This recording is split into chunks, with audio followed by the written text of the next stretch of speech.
We are going live in 5, 4, 3, 2, 1. Ladies and gentlemen, welcome to another episode of Kareem Talks. I'm your host, Kareem. It is Sunday. My birthday has passed. I've made it to 28. There's a wrestling pay-per-view on tonight that I have decided to ignore because I have a show to do. I'll go watch it tomorrow. But as always, we are not here for me. We are here to talk about the road to success and how it has changed, how it has evolved throughout the years, and how the original path, which is very linear, a lot of people will say, it's no longer that path that people need to take nowadays. But before we get too much into our topic, I'd like to introduce the guest. She is a graduate from Wesleyan College. She is a teacher's assistant at the teacher's homeschool. Assistant, moving to another position in the school. So yeah, just do teacher right now because She's a how teacher. I'm working teaching. She's teaching not only at another school, but you also teach at the Homeschool Society. Yes, with my friend. Amazing school. Go to it. Check it out. And she also has an IG page where she does different looks for eyeliner and makeup and different things of the sort. Give it up for Sister Zakiyyah Tynetta Muhammad, aka Lady Tynetta, aka Eye of Tynetta on IG. Welcome to the show. How are you? I'm doing quite well. Thank you so much for having me. I'm honored to be on Kareem's Talks. Very honored. One of the top shows to be on. Period. It is. You heard it here first. You heard it here. This is the show to be. All the exclusive come here first. I'm just saying. Before we continue, to anyone who is watching in the YouTube audience, like my wife, who is going crazy in the chat right now. If anyone has a question, please leave it in the comment section and I will get to it as soon as I can. But let's get into the topic. How the road to success has changed throughout the years. An icebreaker question. Okay. How would you now? Why is the road to success so much different than it was with our parents and our blah, blah, blah, blah. Why is the road to success different now than it was when our parents and grandparents were growing up? Boom. I feel like because certain individuals who did not do the specific road to success from our parents' generation and our grandparents' generation sort of influenced our generation. So we had like pockets here and there from our parents' generations and our family generations. So, they didn't do the whole, go to high school, go to college, get a job, have a career for 40 years. And that's it. We've seen plenty of people who have done non-traditional routes where they haven't gone to college. Some of them, even if I say some of the white ones, I don't really like using the white ones such as Mark Zuckerberg and people like that, only because they had families who were able to support them. So they had the access to do a non-traditional route. And a lot of our parents and grandparents, the access of doing non-traditional routes. Okay, they might have wanted to start a business. Oh, they might have wanted to do something where they didn't need to go to college, or something that wasn't quote unquote what'll feed a family, but they couldn't do it because they have other responsibilities. So I'll start with our grandparents. A lot of our grandparents, they were married by in most of our grandparents, they were married in their 20s. They had a couple of children. So the whole idea of, stopping and dropping what I'm doing and go take a business, it just wasn't logical for a lot of them because their minds were, I have to take, it's not just me. Like, it's different. You got to take care of the family. Yeah, but these people have families, especially if we're talking about a couple where the husband is the breadwinner. He can't just drop what he's doing to go start a dream that he has or he's passionate about during that time, because again, the axis of, okay, who is going to fund it? Like we know, you have to really hustle and work when you have your business. The money income might not come in as quick as it does, as quick as it would if you had a quote unquote 9-to-5 job, or you're working for somebody else. And so these are the things our grandparents especially had to think about when they were doing like road to success. And road to success could either be, okay, you go to finish high school, finish schooling, go to college, get a job, or in the case of my grandfather, who did not go to college, but he was a hard worker. He always kept a job, always kept a job. My grandmother was a teacher, and they taught, and this is the thing, the generation on generation, they taught my father that, yo, go, and my grandmother didn't go to college. It was like, yo, get your schooling, go to college, get you a job, your family, that's it. That's what you need to do. You need to go and work for somebody else. And that was like that linear path of success that a lot of our parents were really, and I'm going to say all of them, some of them were lucky enough to have other, like I said, access to other people who did not believe in a linear road to success. But a lot of our parents didn't have that. And so, you know, they're just doing and learning from what they've been taught.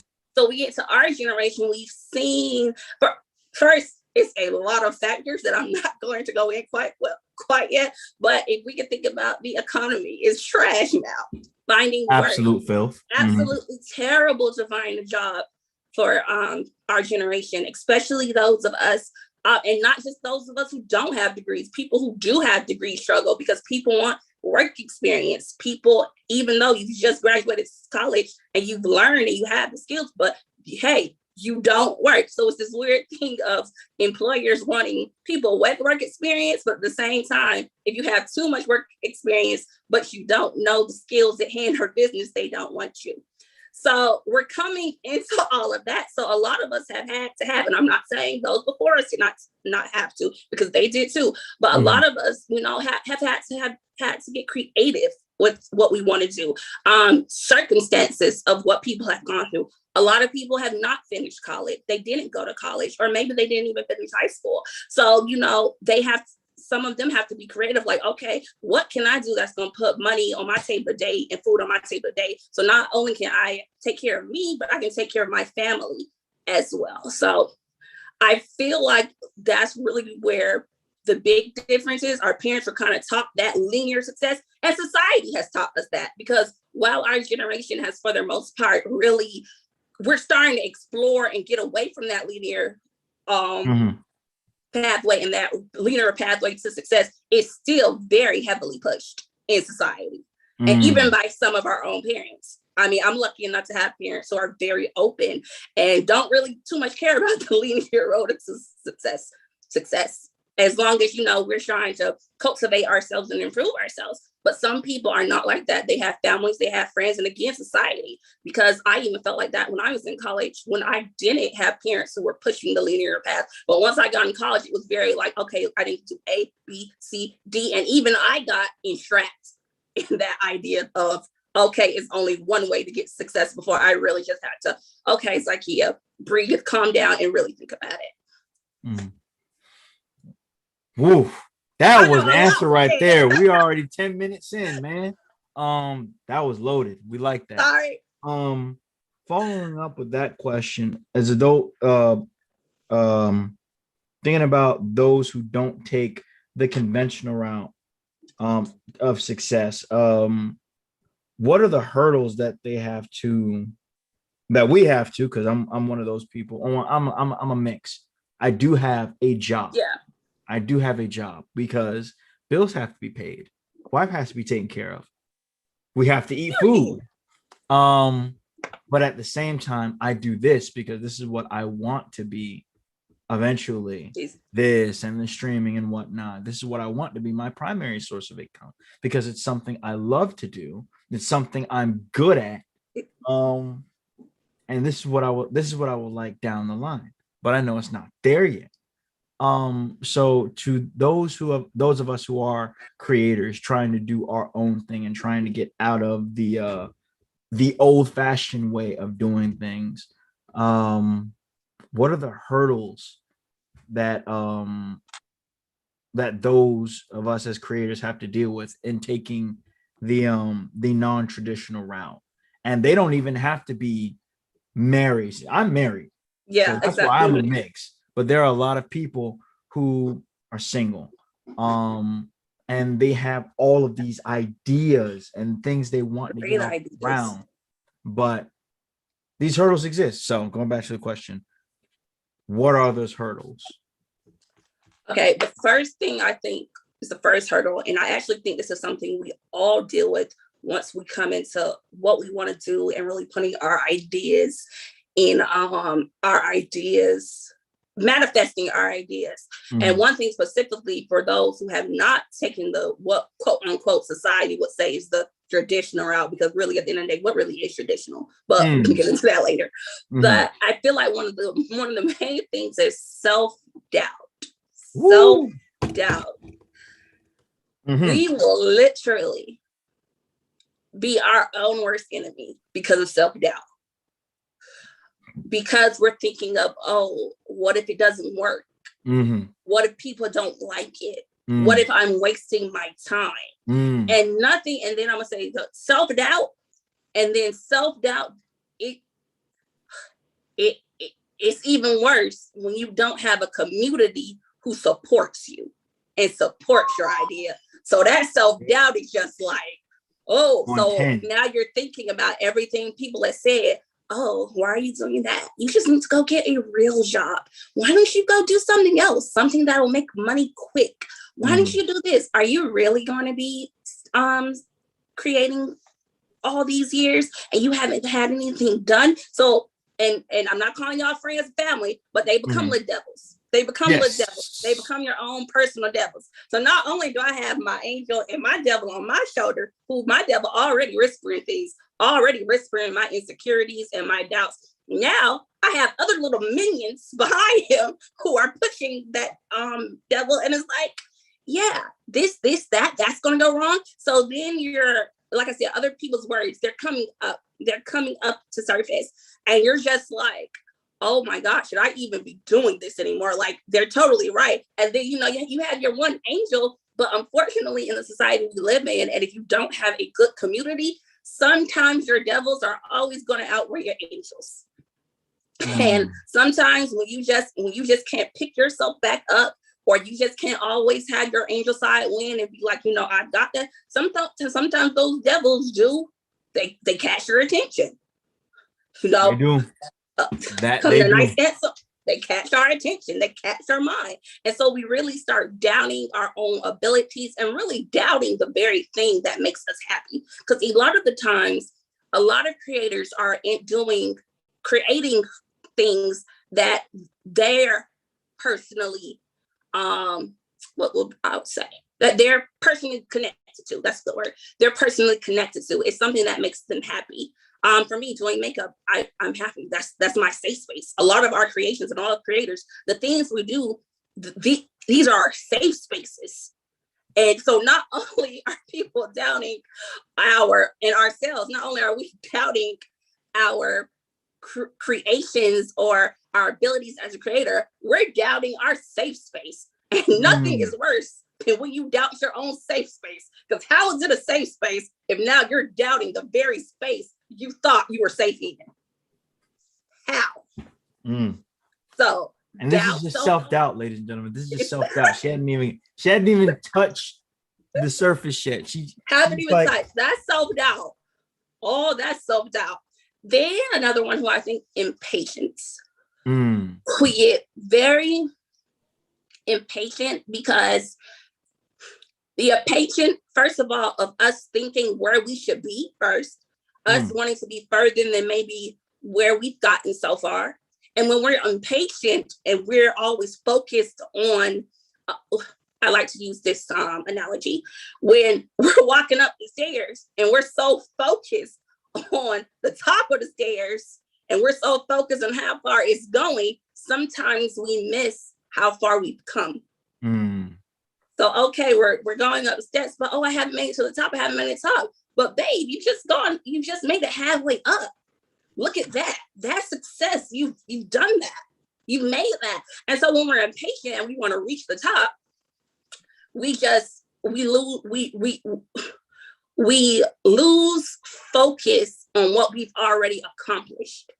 Mm-hmm. We forget about what we've accomplished. So and when you're impatient and then you start losing, and you start forgetting what you've already accomplished, that just goes on top of your self-doubt. Just back on top of self-doubt.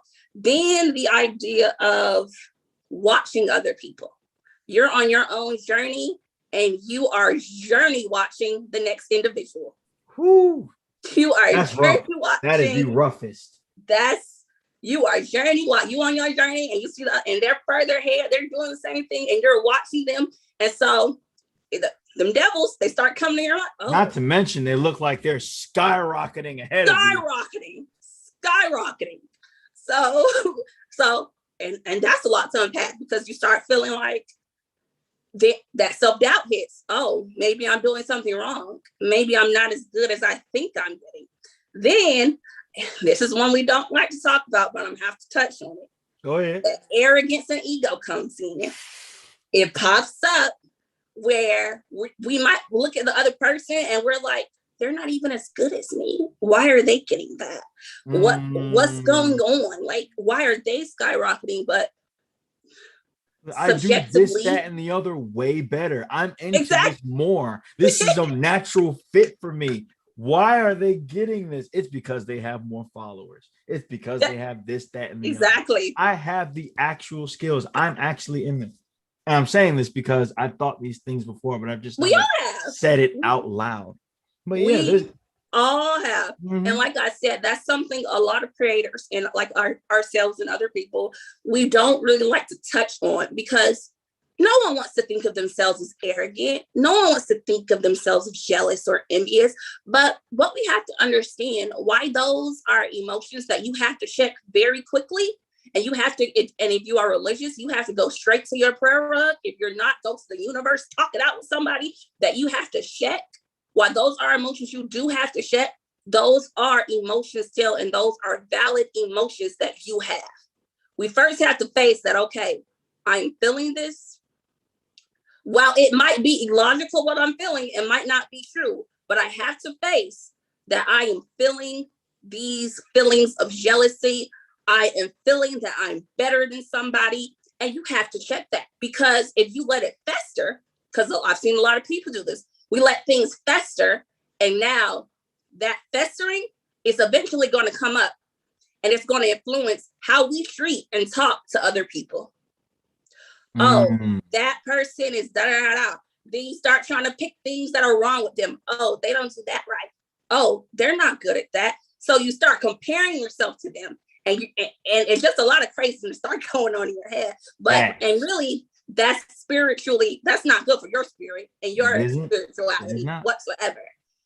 It's really like, you're just like, it's going to make you sicker, to be honest, because now, and it's going to make you sicker, and then it's really going to make your self-doubt even worse, because now, okay, I'm doubting myself. Now I'm being impatient. Now I'm getting these feelings of jealousy and envy, where now, if you have that fester, how are you going to be able to create anymore?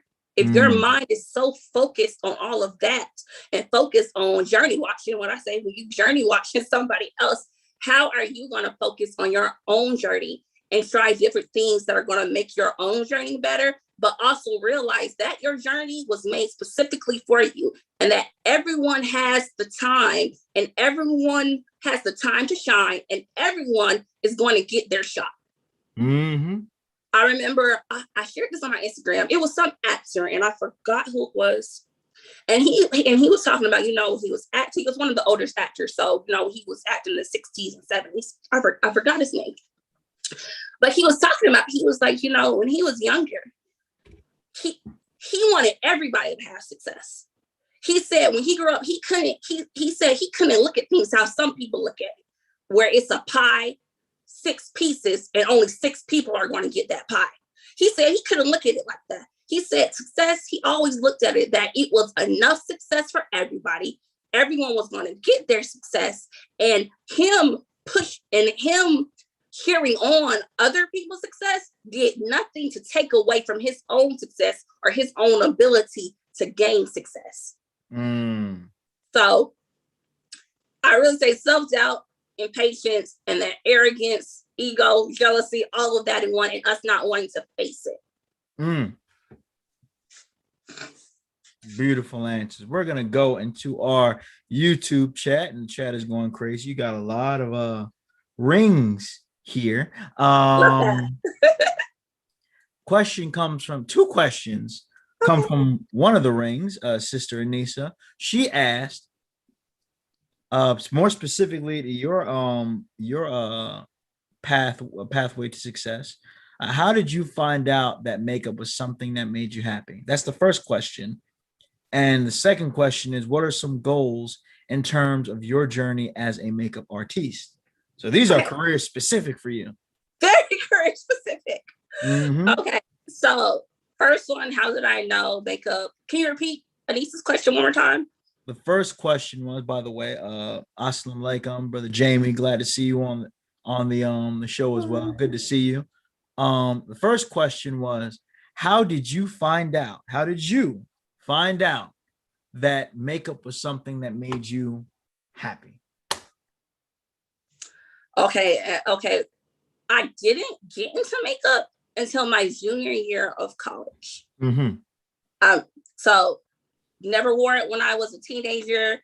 Those those years where you explore, you really start experimenting with different things. Didn't do it. I had a friend who had a mascara in her room.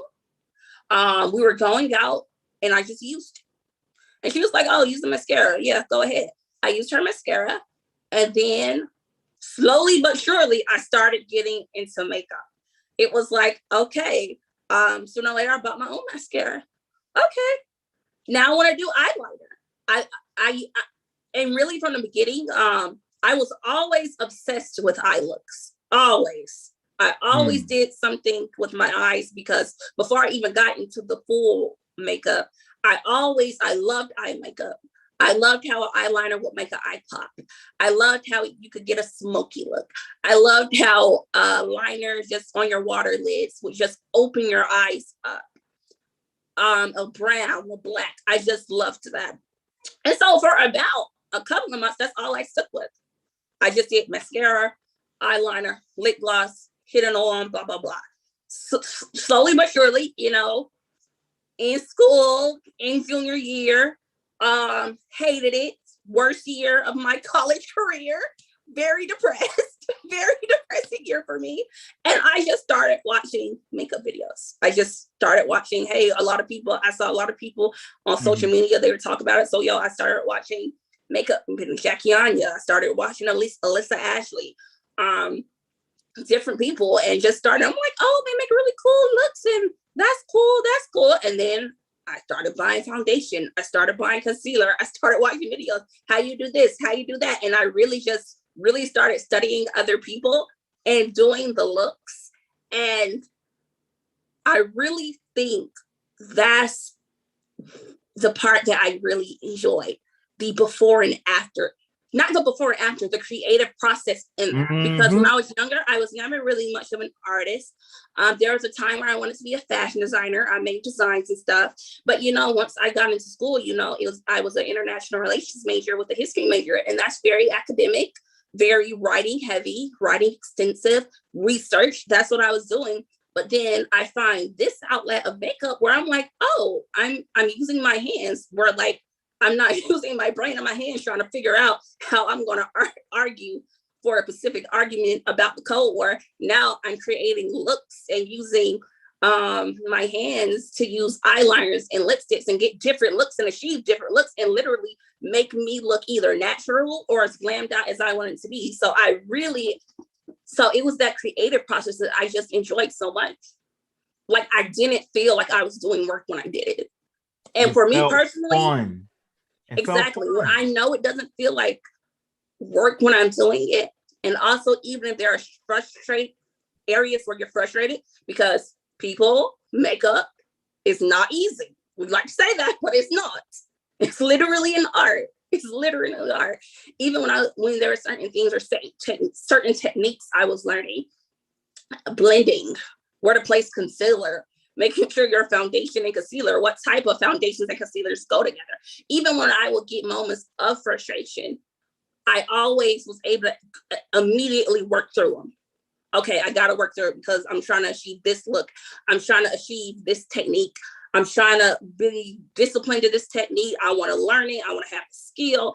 And so even when I was frustrated, I kept pushing. And when it didn't feel like work, when I was frustrated, I kept pushing through, because really when I'm frustrated, I'm taking a nap.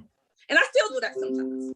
Hey, them frustrated naps be the best naps in the world. Them frustrated naps. Especially when you wake up and be like, I know the answer. Exactly. Goes right back to it. Mm-hmm.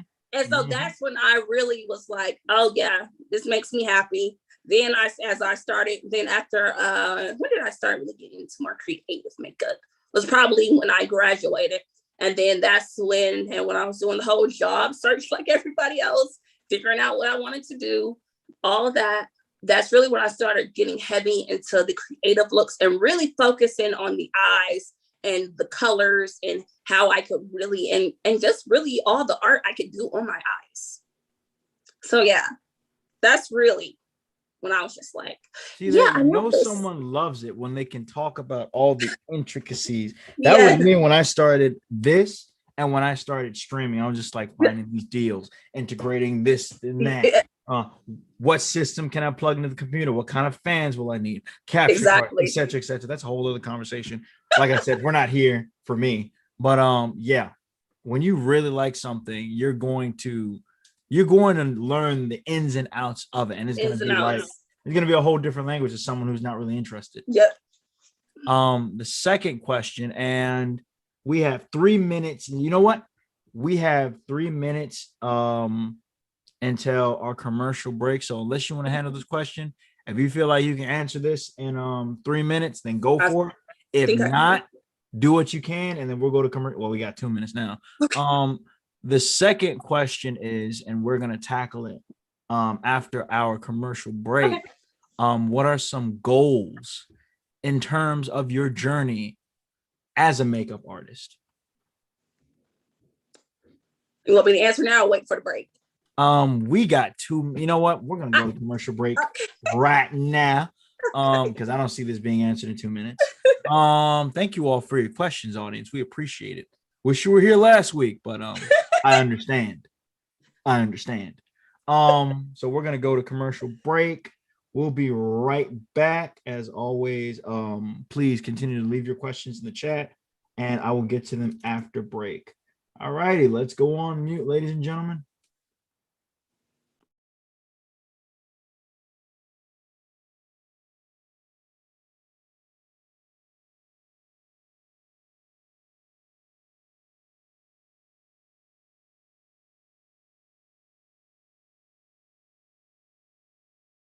Hi, my name is Raiden Scott. My name is Yasmin. It's Ramari X. Allen. Go to the Homeschool Society. Go to the Homeschool Society. I attend the Homeschool Society. Greetings.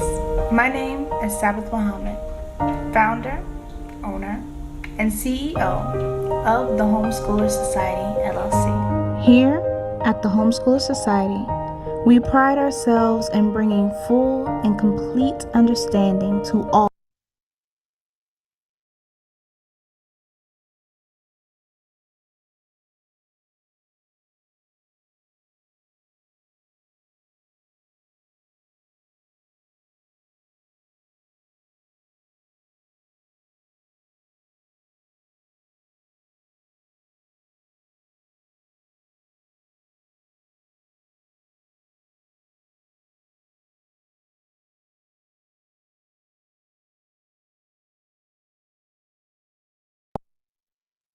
Hi, my name is Raiden Scott. My name is Yasmin. It's Ramari X. Allen. Go to the Homeschool Society. Go to the Homeschool Society. I attend the Homeschool Society.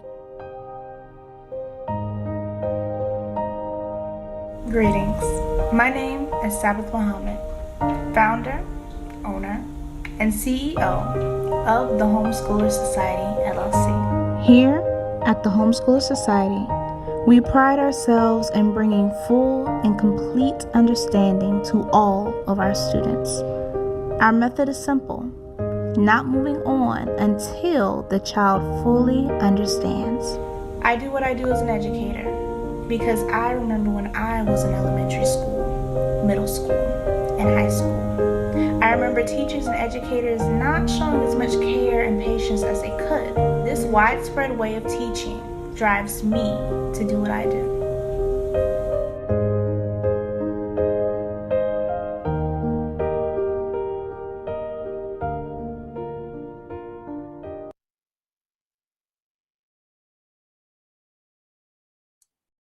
And we are back. So sorry for the technical difficulties. Had to run that commercial back because I was not about to watch all these beloved children and my wife's face be blocked from a commercial.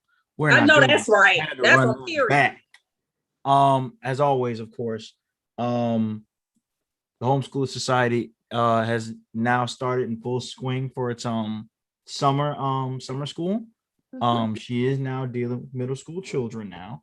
And it'll be the same, I'm assuming, for this fall. So if you all have children who need to be homeschooled, or you just don't want to send your children to this corona-infested public school, send your children to the Homeschool Society. She's also looking for teachers and tutors as well. She's also looking for teachers and tutors. Sister Zakiyyah is, like I said earlier, one of those teachers. My wife needs help. Help her. Help. Also, I have merchandise. Woo! You can get this at welcometokareemtalks.com. Sister Zakiyyah has also bought merch. I wore it yesterday. She wore it yesterday. It's comfortable. Very. It's fashionable. Get you some merch. Welcometokareemtalks.com. Lastly, for those of you all who have a Black-owned business, and it doesn't matter what it is, as long as it's not haram. I am accepting advertisements. $10. Your advertisement will be on my show and on my page for a week. $40 for the whole month. Good prices. Just want to put it out there. $40 for the whole month. So if you have a commercial and you want it on my page and on my show, pay up. Got to pay the bills. All right. Back to our second question left by Nzinga, the journalist. Question number 2. And historian. Thank you for that. You're welcome. What are some goals in terms of your journey as a makeup artist? Well, my first one, and the one I'm really trying to stabilize in my life with my other career in education. I'm really trying to go, if I can get consistent in putting videos on my IG every week with one where it's like really big, where I do something really crazy, really big. I got a couple ideas, 2 right now. If I can do that, the mother plan has landed. Woo! The mother plan has landed if I can do that. So that's one of my, I would say, my immediate and short-term goals. One of my long-term girl terms, I actually do want to create my own makeup line. I would really like to do that. Preferably because I am the Eye of Tynetta, it will be eye products. So okay. Eyeliners, eyelashes, even though I suck at putting them on, mascara, eyeshadow palettes. I love eyeshadow. My friends know the amount of eyeshadow palettes I have is kind of crazy. It's kind of crazy. And I'm not nearly as bad as other people I know. But and with that goal, I actually do want to incorporate my other love and other subject that I've heavily been in, that I went to school for, would be history. And actually, I would love to do an eyeshadow. And this is the first time I'm actually saying it out loud. Kareem Talks exclusive. Go ahead. First time. I would actually like to do an eyeshadow palette and base each palette off of women historical figures who have changed our world. So, for instance, I would most likely do a eyeshadow palette called Nefertiti. Yep, I was thinking that. That was one of the first things that came to my mind. And all of her colors will be, I would look at the colors of that time during her time. I would look at the culture. Okay, what was heavily? What were the colors? What did they like? So yeah, I would have to really study the culture, really study the country again, which is stuff I did. That's what I got my degree in, doing all of that. So it's really with that project, I really be able to mash two things together. I want to do one on probably one of the queens of England.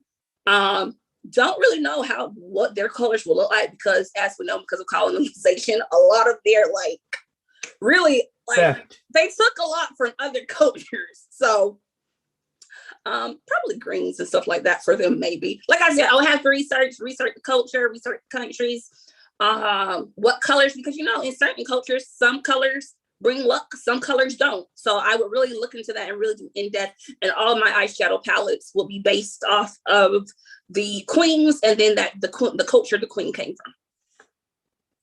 So it's a short-term goal and a long-term goal. And then my other goal that's I don't know. I would actually like to start doing makeup on other people, but I'm really getting into this creative makeup where I'm doing like the one I just posted with the watermelon and doing looks that are inspired by songs and music. I actually have another one that's coming up pretty soon that I'm actually working on right now. It's a bit more in depth, but yeah, I'm really liking that. So I'm trying to see, because I know plenty of beauty influencers or beauty creators who, that's all they do. They just create looks and create inspiration for other people, and they don't actually go and do makeup on other people. But I would like to maybe create mood boards for eye looks maybe in the future, where if I could work with some of the top makeup artists or certain industry, the beauty industry, or certain fashion shows and stuff, where I give them moods and inspirations on eye looks that fit. So kind of like an eye look content creator. Okay. We like to see it. We love to see it. Before I get to this next question from our audience, I have a question, and it goes back to our original topic. We did sidebar for quite a moment. What would you suggest to those who may not have those negative things in being a creator? How would you suggest they deal with outside interferences, like parents who are just stuck and doing the traditional way of things? And so when you or someone tries to go a more creative route and they really believe that they can be successful, they get shot down.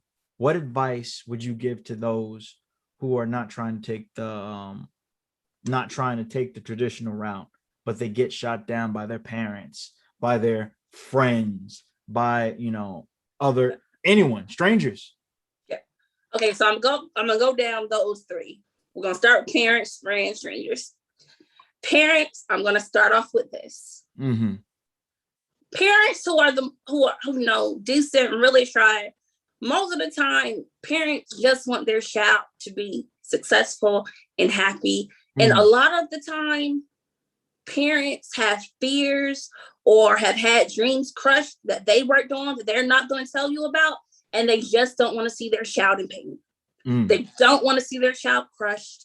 They don't want to see their child be told no's, because, hey, that's my baby. That's my child.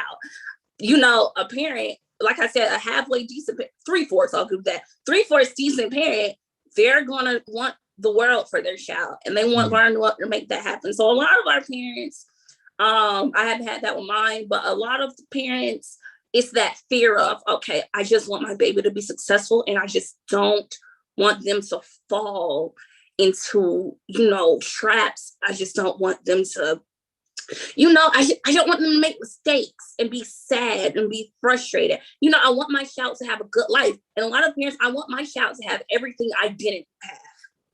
So by doing that, they think and they start not only projecting their own fears and their own past mistakes, they start putting into their child or trying to tell their child that, oh, you need to do, the path that works, the path that has gotten people to A to Z.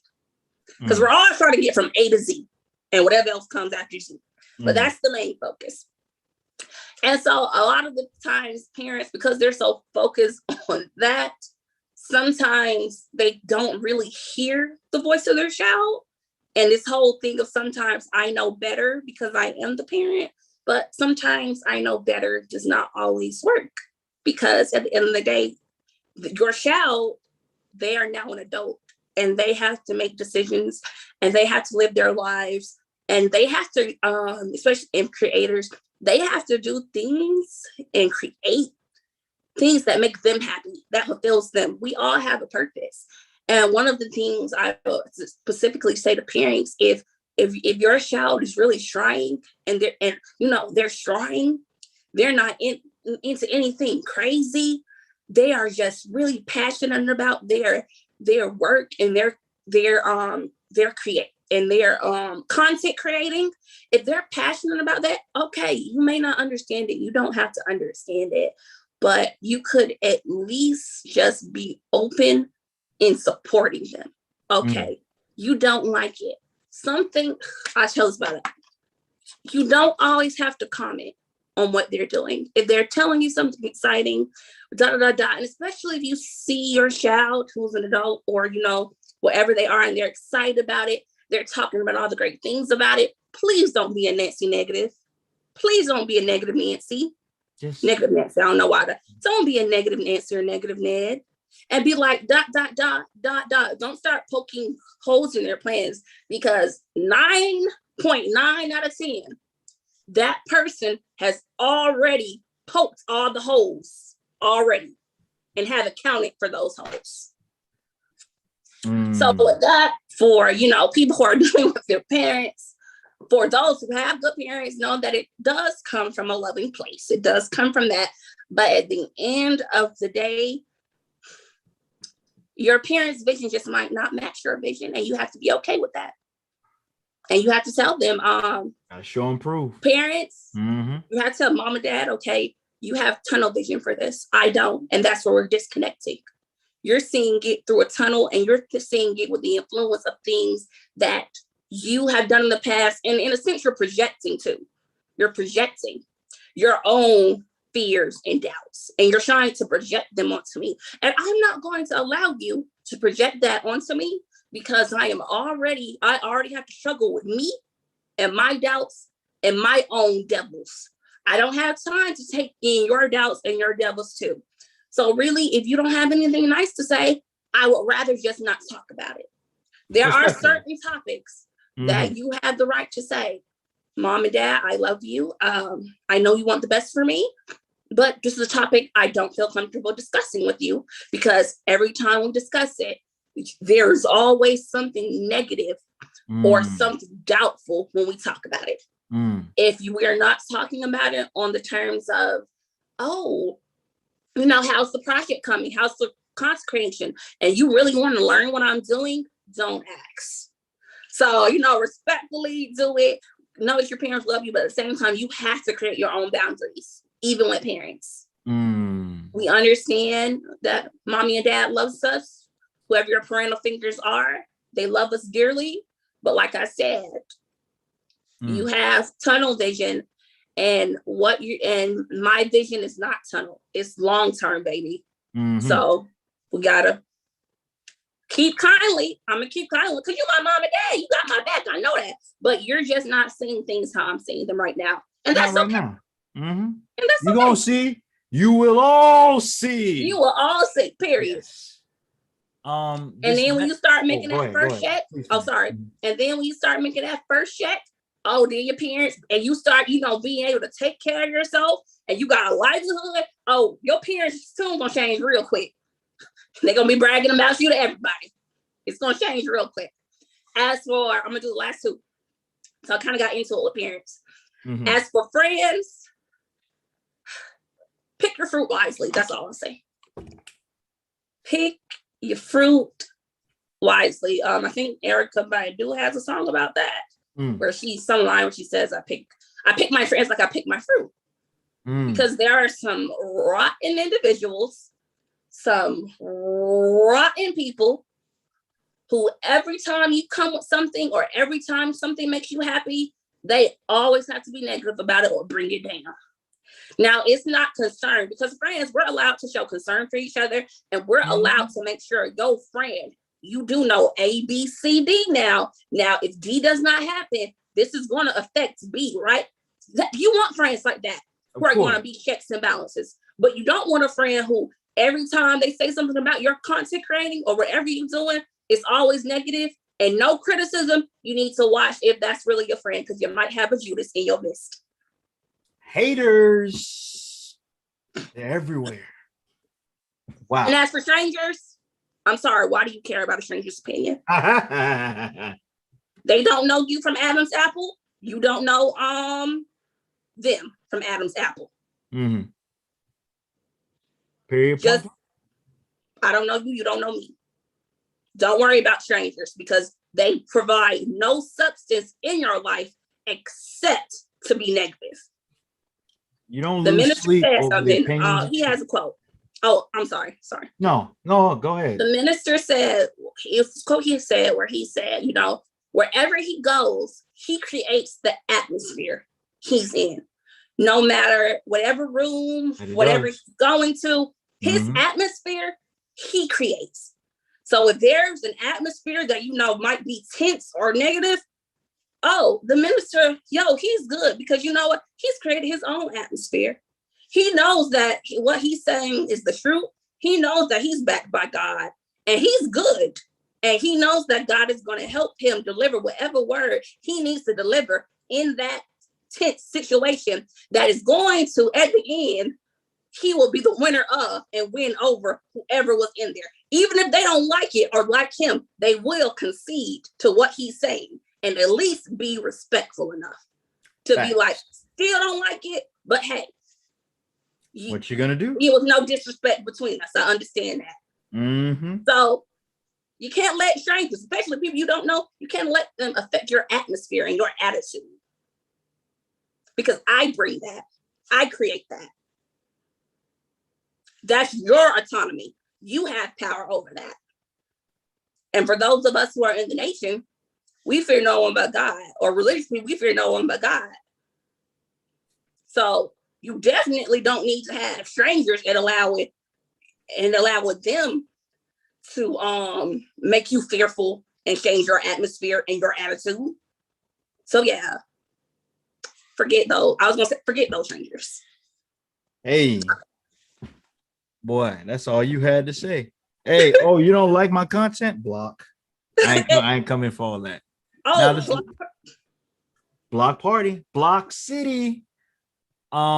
This last question, I'm gonna kind of fuse these two together. Okay. These come from both Nzinga and Anissa. Thank you all for the questions, by the way.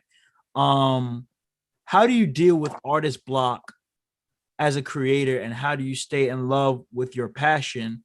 And what role does God play in the road to success? Okay, so that's a very loaded and heavy question. Super loaded. I told you. Thank you, friends. Put it all together. Okay, let's start. Can you read the first part of that? Read the first part. How do you deal with artists block as a creator, and how do you stay in love with your passion? How I deal with artist block? This might not be what hustle culture would advise. Hustle culture, we work through everything because, sleep is for the dead. No sleep. 24/7, 365 days a year. Period. Getting this money. And, if you do it, it might be, hustle culture, you think it's like, I just take a break. I take a nap. Sometimes you have to rejuvenate your whatever ties that make you creative. You have to rejuvenate that piece of soul in you that makes you creative. Sometimes you just need to step away from it. I know makeup, sometimes I'll take, especially when I'm busy, I'll take like a month break sometimes because I'll be just sitting there and doing it. And when I know get to the point where it's like, I can't even do eyeliner correctly, or I just can't get an eyebrow done, I know something is wrong with me internally that I need to deal with, and I just need to take a break from it. Because what you don't want to do is you never want to end up hating what you came to love. You never want to end up hating it. Because sometimes, and again, hustle culture, this idea of work, even when you're tired, even when you're upset. And in some cases, that's correct. Sometimes you just have to push through and work, but not always. Sometimes you need a break, like I said, to rejuvenate your spirits, to rejuvenate your mind, because your ideas might be stuck. But hey, you step away from them about a week or 2 weeks, you come back and then all the ideas are flowing out. Like, oh my God. And usually in those breaks, I know when I'm in those breaks, I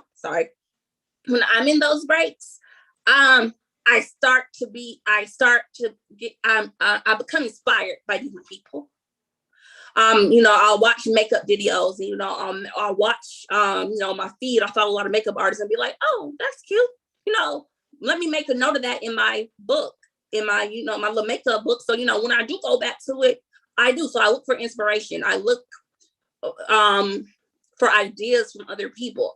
But for artist block, take your break. Like people, that's one thing you'll be surprised that people will not, because again, hustle culture and this idea of produce so people can consume, that capitalism comes in. And then especially have to be careful, because then you start working for a dollar. You start working for money, and working for money is good. Being able to be successful and doing something you love and being able to profit off of that is good. But when you get to the point where now you're just creating to make $1 and you don't even remember why you fell in love with you hate it. What you did, you're gonna end up hating it. And then one day, 10 years down the line, you're just gonna be like, why am I doing this? Like the person who I was and who I felt, and at my highest of happiness, I'm no longer there. I'm not that person. And we never want to go back and look at something that we fell in love with and we were just, oh, this was just something that made me so happy. We never want to be able to go back and look at that and just be like, that was the worst day of my life and I absolutely hate this. You want to be able to continue to cultivate, because our talents, they're like a baby. You got to cultivate it. Now, I'm not saying that you take a break from a baby, but it's growth in that. You take steps. You take care of it. But sometimes, let's just say like a plant, sometimes you have to water it and let the atmosphere do the rest. Take a break. Take a break. All right, last question. Oh, sorry, Hamilton. Of course. Oh, Lord. Hamilton has made its way onto the Kareem Talks. Oh, my God. I'm going to end up doing another one of those episodes down the line. I feel it in my bones. Anyway, last question. Last question comes from Anissa. Where is it? Aha! What role does God play in the road to success? Okay, it's going to be one of them loaded questions because this is actually something I sound like. We got to finish with a bang. We started with a bang. Got to finish with a bang. Okay.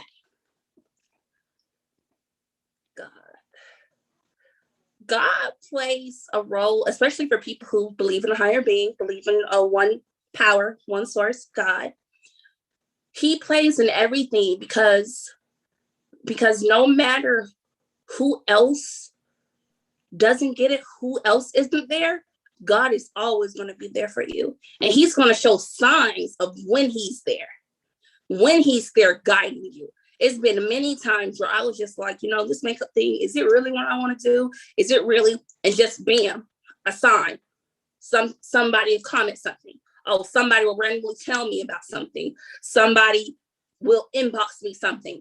And then I'm like, oh, that's a sign from God. You have to be able to really recognize these signs.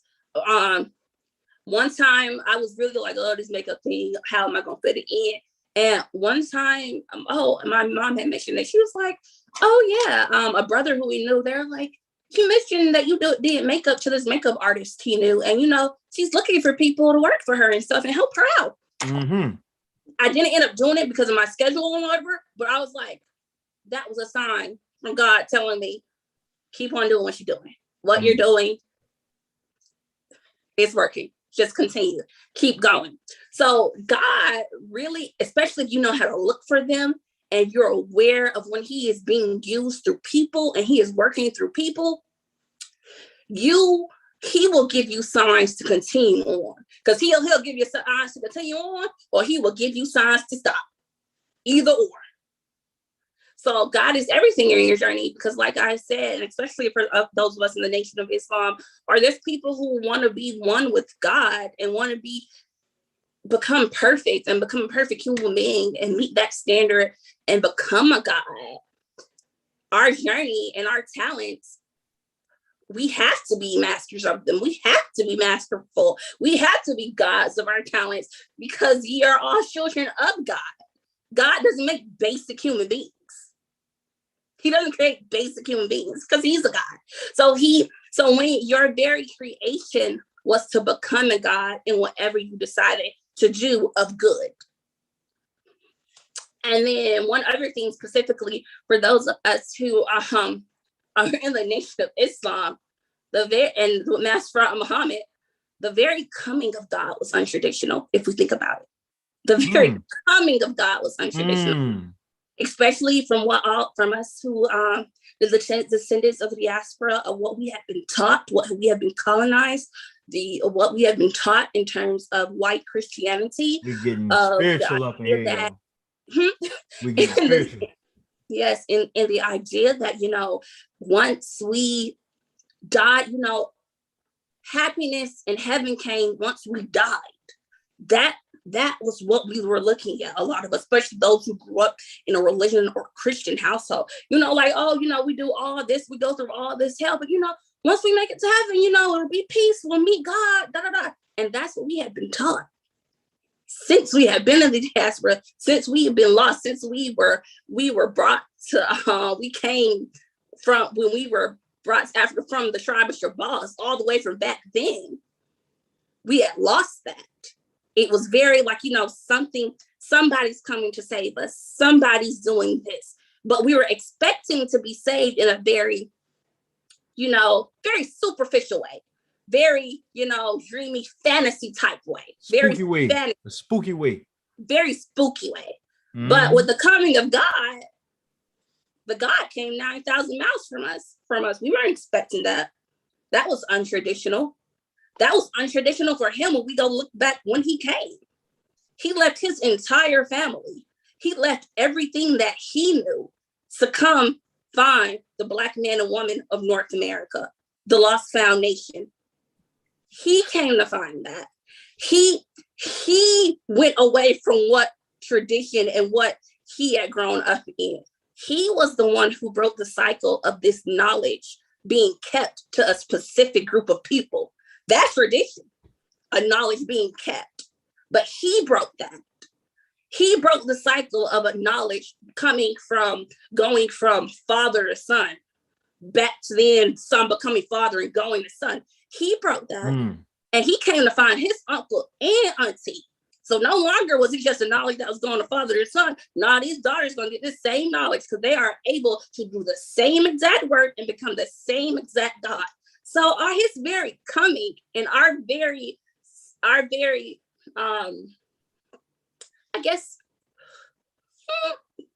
connection with the God, for those of us who believe in the Nation of Islam and Master Muhammad, is untraditional.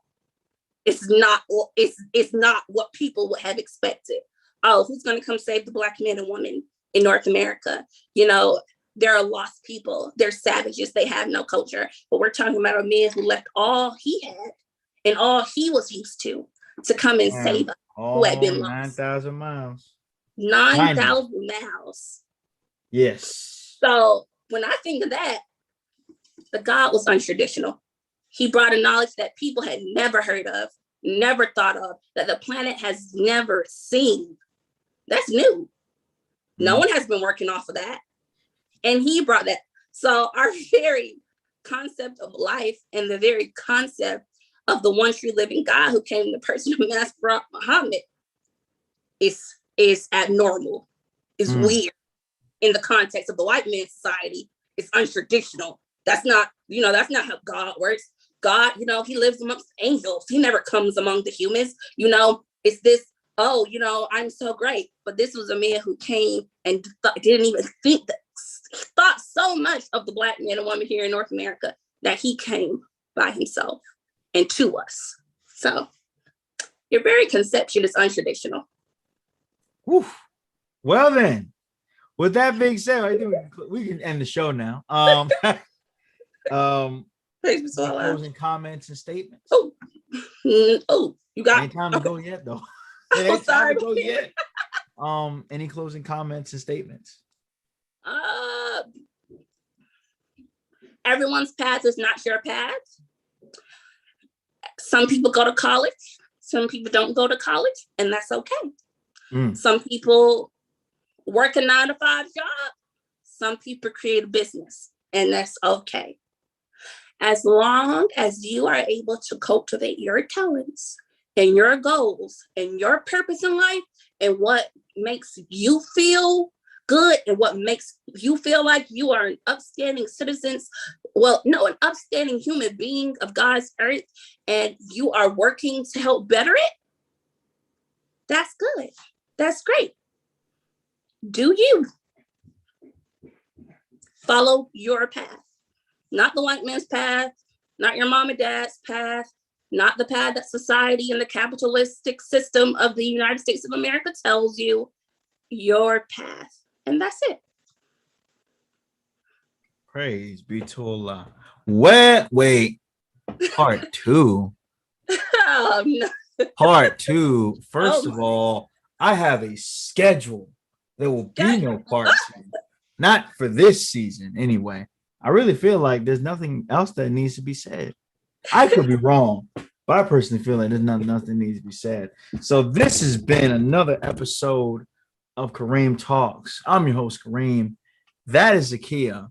And tune in next week when I have my boy La Rule on, and we're going to talk about stocks and streaming. So be prepared for a whole lot of nerd talk.